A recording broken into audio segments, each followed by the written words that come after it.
ಬಿಟ್ಟ ಬಾಣವನ್ನು ಯಾವ ವೇಗದಲ್ಲಿ ಸಾಗಿ ಬರ್ತದೋ ಶೀಘ್ರಾತಿ ಶೀಘ್ರವಾಗಿ ವೀರಮಣಿಯ ಆಸ್ಥಾನವನ್ನು ಪ್ರವೇಶಿಸಿದ್ದೇನೆ ಸತ್ಯ. ಬರುವಂತಹ ಸಂದರ್ಭದಲ್ಲಿ ಸ್ಪಷ್ಟವಾಗಿ ರಾಮನಾಮವನ್ನ ಉಚ್ಚರಿಸುತ್ತಾ ಉಚ್ಚರಿಸುತ್ತಾ ಉಚ್ಚರಿಸುತ್ತಾ ಸಂಚರಿಸಿದವನ್ನಾಗಿದ್ದೇನೆ. ದ್ವಾರದಲ್ಲಿದ್ದಂಥ ಬಾಲಕನನ್ನು ಕಡಿಮೆ ಮಾಡಲಿಲ್ಲ, ಸಭಾ ಪ್ರವೇಶವನ್ನು ಮಾಡಿದ್ದೇನೆ. ಇದ್ದವರೆಲ್ಲರೂ ನನ್ನನ್ನು ಗಮನಿಸ್ತಾ ಇದ್ದಾರೆ. ಯಾರು ಮಾತನಾಡಿಸುವುದಕ್ಕೆ ಹೋಗುವುದಿಲ್ಲ. ಎತ್ತರವಾದ ತಪ್ಪಿಟದಲ್ಲಿ ವಿರಾಜಮಾನರಾಗಿ ವೀರಮಣಿ ವಿಜೃಂಭಿಸ್ತಾ ಇದ್ದಾರೆ. ಅವನು ನನ್ನನ್ನು ಗಮನಿಸಿದ್ದಾರೆ. ಮಾತನಾಡಿಸುವುದಕ್ಕೆ ಹೋಗುವುದಿಲ್ಲ. ಕಂಡರು ಪ್ರತಿಕ್ರಿಯೆ ಇಲ್ಲ. ಯಾಕೆ ಗೊತ್ತಾ? ನಾನು ತನುಚರ. ಕಂಡರು ಇವರು ನನ್ನನ್ನು ಗಮನಿಸಿದ್ರು, ಮಾತನಾಡಿಸುತ್ತಿಲ್ಲ. ಯಾಕೆ? ನಾನೊಬ್ಬ ತನುಚರ ಅಂತ ನಿರೀಕ್ಷೆ ಇತ್ತು. ಇವರು ನನ್ನನ್ನು ಗಮನಿಸುವುದಿಲ್ಲ ಅಂತ. ನಿನ್ನೆ ಬಂದ ಕುದುರೆಗೆ ಇಲ್ಲಿ ಗೌರವ ಸಿಗಲಿಲ್ಲ, ಇವತ್ತು ಬಂದ ಮಂಗನಿಗೆ ಗೌರವ ಸಿಕ್ಕಿಲ್ಲ. ಯೋಚನೆ ಮಾಡಬೇಕು. ಕುದುರೆ ಬಂದದ್ದು ಯಾಕೆ, ಯಾರ ಕುದುರೆ ಏನು ಅಂತ ಹಣೆಯಲ್ಲಿ ಸ್ಪಷ್ಟವಾಗಿ ಬರೆದಿರಿಸಿದ್ರು. ಬಂದ ಕುದುರೆಯನ್ನ ಕಟ್ಟಿದರು. ಯಾಕೆ ಬಂದದ್ದು ಅಂತ ಗೊತ್ತಿರದೇ ಇದ್ದಂತ ಮಂಗನನ್ನು ಮಾತಾಡಿಸುವುದಕ್ಕೆ ಇವರು ಹೋಗ್ತಾರ. ಯಾಕೆ? ವನಚರ ತರುಚರ ಎನ್ನುವ ಉದ್ದೇಶದಿಂದ. ನಾನು ತರುಚರನೇ ಹೌದು, ಆದ್ರೆ ಏರಿದ ತರು ಯಾವುದು ಎನ್ನುವ ಕಲ್ಪನೆ ಇವರಿಗಿಲ್ಲ. ಬೃಹದಾಕಾರವಾಗಿ ಬೆಳೆದು ನಿಂತಹ ರಾಮ ಎನ್ನುವಂತ ತರುವನ ಏರಿ ಶಾಖೆಯಿಂದ ಶಾಖೆಗೆ ಸಂಚರಿಸುವ ನಾನು ಎನ್ನುವ ಕಲ್ಪನೆ ಇವರಿಗಿಲ್ಲ. ಇವರು ಮಾತಾಡಿಸಲಿದ್ದರೆ, ನಾನಾಗಿ ಹೋಗಿ ಮಾತಾಡಿಸಿದ್ರೆ ಮತ್ತೆ ಅಪವಾದವೇ ಬರುವುದು. ಯಾವುದೋ ಒಂದು ರಾಜಕೀಯವಾದಂತಹ ತೀಕ್ಷ್ಣವಾದಂತಹ ವಿಚಾರದಲ್ಲಿ ತೊಡಗಿಕೊಂಡಂತ ಸಂದರ್ಭ ನನ್ನಿಂದ ತೊಂದರೆ ಆಯಿತು ಅಂತ ಹೇಳಿದ್ರೆ ಅದಕ್ಕೆ ಬೇಕಾಗಿ ಅವರೇ ನನ್ನನ್ನು ಮಾತಾಡಿಸಬೇಕು ಅಂತಾದ್ರೆ ರಾಮನ ಬಾಲನಾದಂತ ರಾಮನ ಬಾಲ ಅಂದಾಗ ನೆನಪಾಯಿತು. ನನ್ನ ಬಾಲಕ್ಕೂ ಒಂದು ಶಕ್ತಿ ಇದೆ. ರಾಮನಾಮವನ್ನು ಉಚ್ಚರಿಸಿದರೆ ಹಿಗ್ಗಿಕೊಳ್ಳಲು ಬಲ್ಲ ಯೋಗ್ಯತೆಯನ್ನು ಹೊಂದಿದೆ.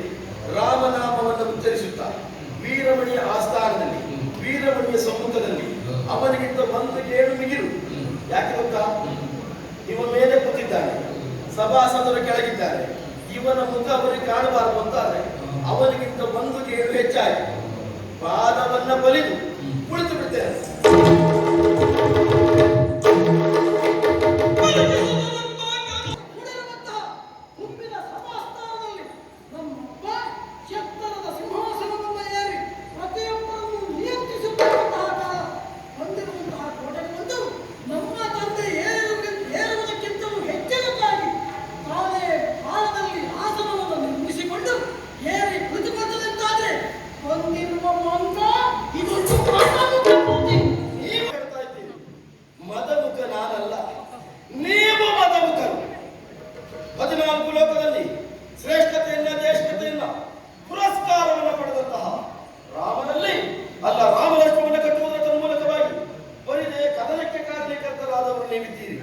ಹಾಗಾಗಿ ರಾಮನ ಧರ್ಮದರ್ಶನವೆನ್ನುವುದು ಧರ್ಮದ ಜ್ಞಾನವಿಲ್ಲದೆ ತೋಳಿನಲ್ಲಿ ನಿಕ್ಷೇಪವಾದಂತಹ ಬಲವೇ ಹೆಚ್ಚು ಎನ್ನುವ ಉದ್ದೇಶದಿಂದ ಧರ್ಮ ಕಾರ್ಯದ ನಿಮಿತ್ತವಾಗಿ ಧಾರ್ಮಿಕ ಕಾರ್ಯದ ಅಶ್ವವನ್ನ ವಂದಿಸಿದಂತಹ ನೀವು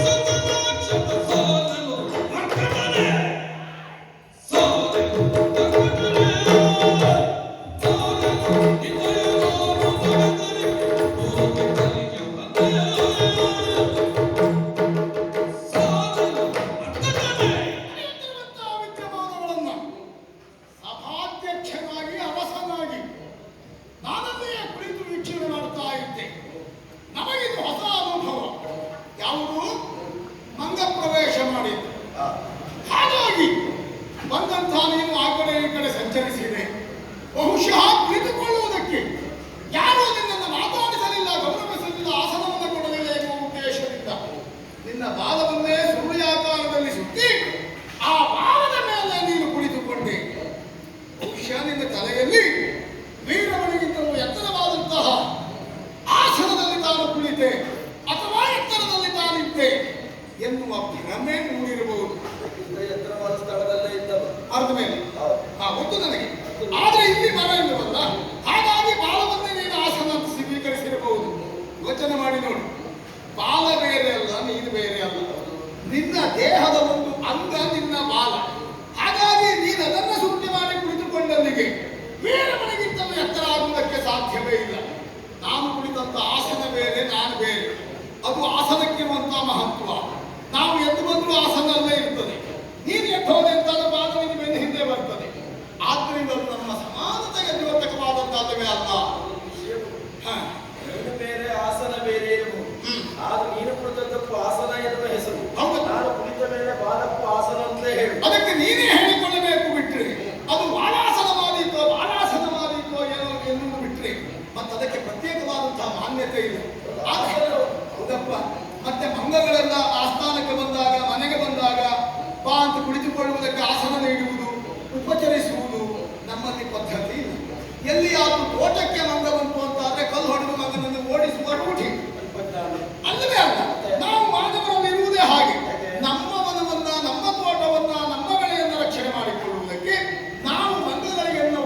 ಕೆಳಗಡೆ ಮಂಗ ಬಂತು ಅಂತಾದ್ರೆ ಆ ಮನೆಗೆ ಶಾಂತಿ ಮಾಡಬೇಕು ಅಲ್ಲ ಮನೆ ಬಿಡಬೇಕು ಅಂತ ಶಾಸ್ತ್ರ ಉಂಟು.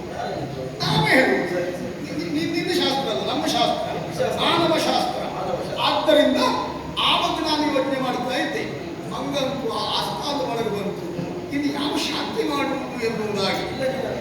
ಮಂಗ ಬಂತಲ್ಲ, ನಿನ್ನ ಆಸನವನ್ನು ಅರಮನೆಯಲ್ಲಿ ಇಡುವುದೇ. ಹೌದು, ಮುಂದೆ ಕೊಟ್ಟು ನಾವು ಬೇರೆ ಕಡೆ ಹೋಗುವುದು. ಹಾಗೆಲ್ಲ ಕೊಡುವುದೇ ಹೌದು ಅಂತಾದ್ರೆ ಎಷ್ಟೋ ಕಡೆ ಬಿಟ್ಟ ಮನೆಯಲ್ಲಿ ಮಂಗಗಳೇ ವಾಸ ಮಾಡಬೇಕಿತ್ತು. ಶಾಂತಿ ಮಾಡಿದ್ರೆ ಸಾಕಾಗ್ತದೆ, ಅದಕ್ಕೆ ಪರಿಮಾರ್ಜನೆ ಮಾಡಿಕೊಳ್ಳಬಹುದು ಎನ್ನುವ ರೀತಿ ನಮಗೆ ಗೊತ್ತುಂಟು. ಅದು ವಿಶೇಷ ಅಲ್ಲ.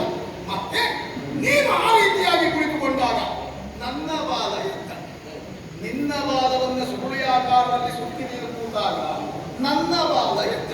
ನಾನು ನನ್ನ ಬಾಲ ಬಂದೆ, ಹೌದು, ನೀನು ನಿನ್ನ ಬಾಲ ಬೇರೆ. ಹೌದು, ನಾನು ಬಿಟ್ಟು ಹೋಗಲ್ಲ, ಅವನೇ ಎದ್ದು ಬಂದ.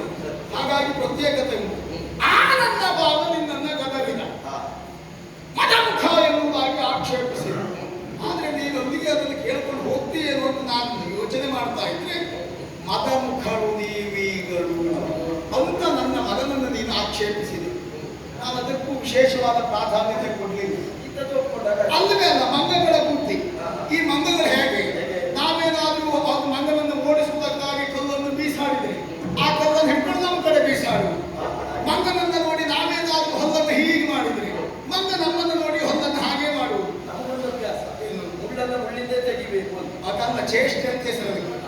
ಕಪ್ಪಿ ಚೇಷ್ಟೆ ಅಂತ ನಾವು ಮಾಡುವುದು. ನೀವೇನು ಹೇಳ್ಕೊಳ್ತೀರೋ ಗೊತ್ತಿಲ್ಲ. ಮತ್ತೆ ಕಪಿಗಳನ್ನ ಕಂಡಾಗ ನೀವೇ ಯಾಕೆ ಕಪಿ ಚೇಷ್ಟೆ ಮಾಡುವುದು? ಯಾಕೆ ಕೇಳಿದ್ರೆ, ಕಪಿಗಳನ್ನ ಕಂಡಾಗ ಮಾನವನು, ಮಂಗಗಳನ್ನ ಕಂಡಾಗ ಮನುಷ್ಯನು ಕೆಲವು ಬಾರಿ ಮಂಗವಾಗ್ತಾನೆ.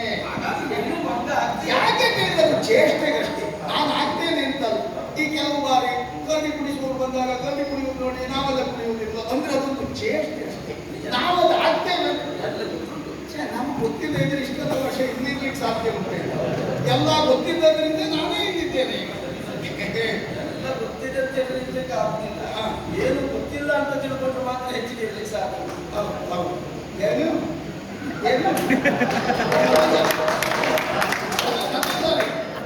ಏನು ಗೊತ್ತಿಲ್ಲ ಅಂತ ಹೇಳಿದ್ರು ಹೆಚ್ಚು ಕಾಲ.